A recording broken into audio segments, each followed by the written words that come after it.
আজকে থেকে ভার্চুয়ালি গতকাল থেকেই ঢাকা শহরে ছিনতাইয়ের প্রবণতা একটু বৃদ্ধি পাওয়ায় এবং দু একটি ঘটনা ভাইরাল হওয়ায় আমরা ছিনতাইকারী এবং চাঁদাবাজদের বিরুদ্ধে ব্যাপক অভিযান শুরু করেছি।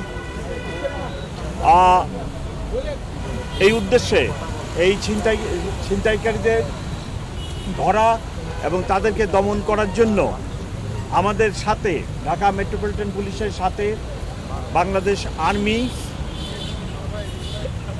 র্যাব, এপিবিএন, এটিইউ সকল এজেন্সি আমরা এক জায়গায় যৌথভাবে এই অভিযান পরিচালনা করছি। এর পূর্বে এক সপ্তাহ আগে আমরা যৌথভাবে অপারেশন ডেভিল হান্ট শুরু করি। সেখানেও আমরা অনেক চিহ্নিত ক্রিমিনালদেরকে ধরে কোর্টে সোপর্দ করেছি। আজকে থেকে যে অভিযান পরিচালিত হচ্ছে এই সকল এজেন্সি মিলায়ে এটার প্রধান উদ্দেশ্য ছিনতাইকারীদের দমন করা।